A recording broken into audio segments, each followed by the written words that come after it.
The Vengeance of a Tree by Elanor F. Lewis. Recording by Todd DeSilva. Through the windows of Jim Daly's saloon in the little town of C, the setting sun streamed in yellow patches, lighting up the glasses scattered on the tables and the faces of several men who were gathered near the bar. Farmers mostly they were, with a sprinkling of shopkeepers, while prominent among them was the village editor, and all were discussing a startling piece of news that had spread through the town and its surroundings. The tidings that Walter Stedman, a laborer on Albert Kelsey's ranch, had assaulted and murdered his employer's daughter had reached them and had spread universal horror among the people. A farmer declared that he had seen the deed committed as he walked through a neighboring lane and, having always been noted for his cowardice instead of running to the girl's aid, had hailed a party of miners who were returning from their midday meal through a field nearby.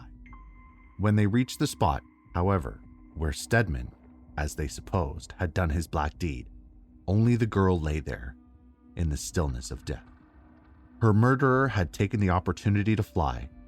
The party had searched the woods of the Kelsey estate, and just as they were nearing the house itself, the appearance of Walter Stedman, walking in a strangely unsteady manner toward it, made them quicken their pace. He was soon in custody. Although he had protested his innocence of the crime, he said that he had just seen the body himself on his way to the station, and that when they had found him, he was going to the house for help. But they had laughed at his story and had flung him into the tiny, stifling calaboose of the town. What were their proofs? Walter Stedman, a young fellow of about 26, had come from the city to their quiet town, just when times were at their hardest, in search of work.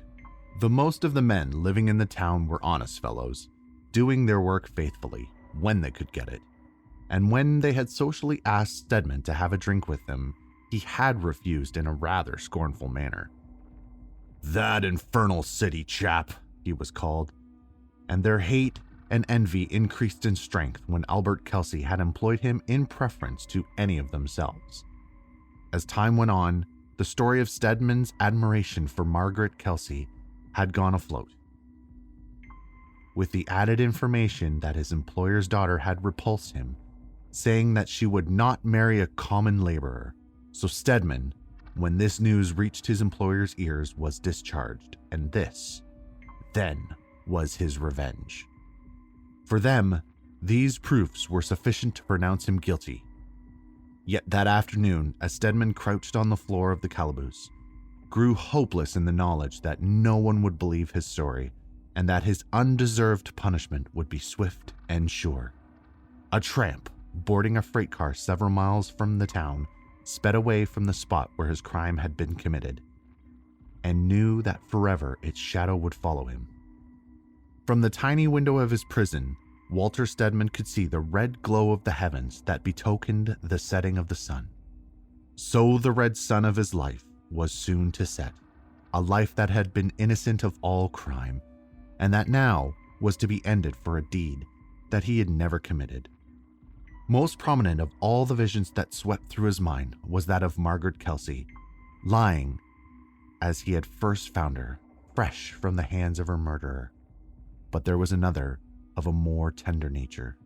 How long he and Margaret had tried to keep their secret until Walter could be promoted to a higher position, so that he could ask her for her hand with no fear of the father's antagonism.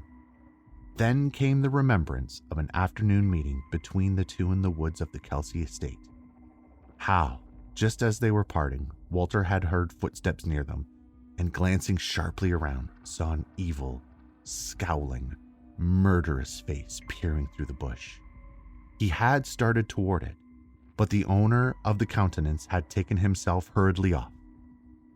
The gossiping townspeople had misconstrued this romance, and when Albert Kelsey had heard of this clandestine meeting from the man who was later on to appear as the leader of the mob, and that he had discharged Stedman, they had believed that the young man had formally proposed and had been rejected. But justice had gone wrong, as it had done innumerable times before, and will again. An innocent man was to be hanged. even without the comfort of a trial, while the man who was guilty was free to wander where he would. That autumn night, the darkness came quickly, and only the stars did their best to light the scene.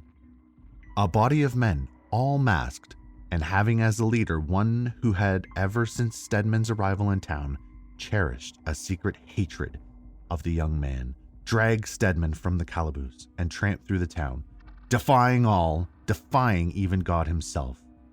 Along the highway and into the Farmer Brown's cross-cut they went, diligently guarding their prisoner, who, with the lanterns lighting up his haggard face, walked among them with the lagging step of utter hopelessness. "That's a good tree," their leader said, presently stopping and pointing out the spreading oak. When the slipknot was adjusted and Stedman had stepped on the box, he added, "If you've got anything to say, you'd better say it now." "I am innocent. I swear before God," the doomed man answered. "I never took the life of Margaret Kelsey." "Give us your proof," jeered the leader, and when Stedman kept a despairing silence, he laughed shortly. "Ready, men," he gave the order. The box was kicked aside, and then only a writhing body swung to and fro in the gloom. In front of the men stood their leader, watching the contortions of the body with silent glee. "I tell you a secret, boys," he said suddenly. "I was after that poor murdered girl myself. A damn little chance I had. But by God, he had just as little." A pause. Then, "He shunted this earth. Cut him down, you fellows." "It's no use, son. I'll give up the blasted thing as a bad job. There's something queer about that there tree. Do you see how its branches balance it? We have to cut the trunk nearly in two, but it won't come down. There's plenty of others around. We'll take one of them. If I'd a long rope with me, I'd get that tree down, and yet the way the thing stands, it would be risking a fellow's life to climb it. It's got the devil in it, sure." So old Farmer Brown shuddered his axe and made for another tree, his son following. They had sawed and chopped and chopped and sawed, and yet the tall white oak, with its branches juttering out almost as regularly as if done by the work of a machine, stood straight and firm.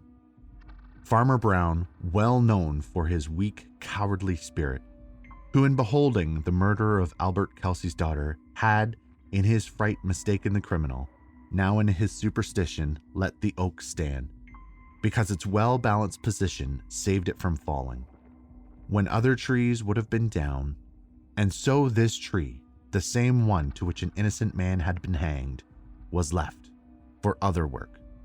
It was a bleak, rainy night, such a night as can be found only in Central California. The wind howled like 1,000 demons and lashed the trees together in wild embraces. Now and then the weird hoot hoot of an owl came softly from the distance in lulls of the storm, while the barking of coyotes woke the echoes of the hills into sounds like fiendish laughter. In the wind and rain a man fought his path through the bush and into Farmer Brown's crosscut, as the shortest way home. Suddenly he stopped, trembling, as if held by some unseen impulse. Before him rose the white oak, wavering and swaying in the storm. "Good God, it's the tree I swung Stedman from," he cried, and a strange fear thrilled him. His eyes were fixed on it, held by some undefinable fascination.